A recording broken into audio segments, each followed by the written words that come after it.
केवल एक परमात्मा में श्रद्धा और समर्पण का संदेश देने वाली गीता सबको पवित्र करने का खुला आमंत्रण देती है। सृष्टि में कहीं भी रहने वाले अमीर अथवा गरीब, कुलीन तथा आदिवासी, पुण्यात्मा और पापी, स्त्री और पुरुष, सदाचारी एवं अत्यंत दुराचारी, सबका इसमें प्रवेश है। विशेषकर गीता पापियों के ही उद्धार का सुगम पथ बताती है।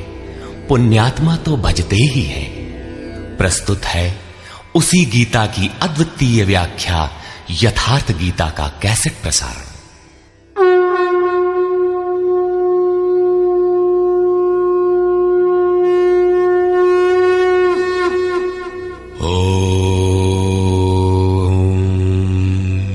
श्री परमात्मने नमः। यथार्थ गीता, श्रीमद् भगवत गीता, अथ द्वितीयो अध्यायः।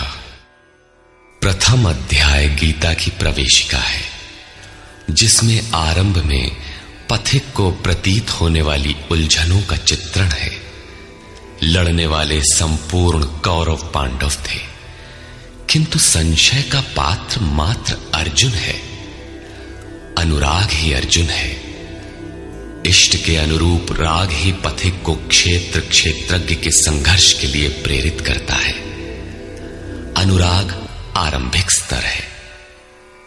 पूज्य महाराज जी कहते थे, सदगृहस्थ आश्रम में रहते हुए ग्लानि होने लगे, अश्रुपात होता हो, कंठ अवरुद्ध होता हो, तो समझना कि यहीं से भजन आरंभ हो गया।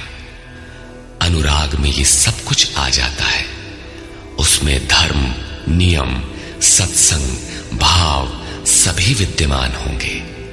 अनुराग के प्रथम चरण में पारिवारिक मोह बाधक बनता है।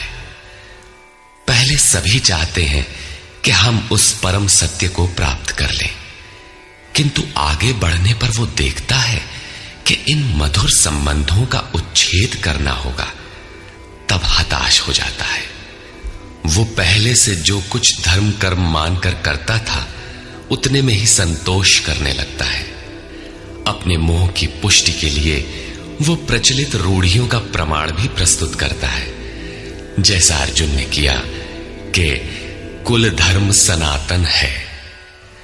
युद्ध से सनातन धर्म का लोप होगा, कुल क्षय होगा, स्वैराचार फैलेगा। ये अर्जुन का उत्तर नहीं था, बल्कि सद्गुरु के सान्निध्य से पूर्व की अपनाई गई एक कुरीति मात्र थी। इन्हीं कुरीतियों में फंसकर मनुष्य पृथक पृथक धर्म, अनेक संप्रदाय, छोटे बड़े गुट और असंख्य जातियों की रचना कर लेता है। कोई नाक दबाता है, कोई कान फाड़ता है। किसी के छूने से धर्म नष्ट होता है, तो कहीं रोटी पानी से धर्म नष्ट होता है। तो क्या अछूत या छूने वालों का दोष है? कदापि नहीं। दोष हमारे भ्रमदाताओं का है। धर्म के नाम पर हम कुरीति के शिकार हैं, इसलिए दोष हमारा है।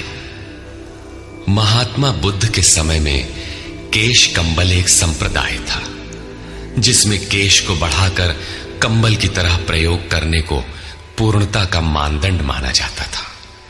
कोई गोव्रतिक गाय की भांति रहने वाला था, तो कोई कुक्कुरव्रतिक कुत्ते की तरह खाने पीने रहने वाला था। ब्रह्म विद्या का इनसे कोई संबंध नहीं है। संप्रदाय और कुरीतियां पहले भी थीं, आज भी हैं। ठीक इसी प्रकार कृष्ण काल में भी संप्रदाय थे, कुरीतियां थीं। उनमें से एकाध कुरीति का शिकार अर्जुन भी था। उसने 4 तर्क प्रस्तुत किए। 1, ऐसे युद्ध से सनातन धर्म नष्ट हो जाएगा। 2, वर्ण संकर पैदा होगा। 3, पिंडोदक क्रिया लोप होगी। और 4, हम लोग कुलक्षय द्वारा महान पाप करने को उद्यत हुए हैं। इस पर योगेश्वर श्री कृष्ण ने कहा, संजय उवाच।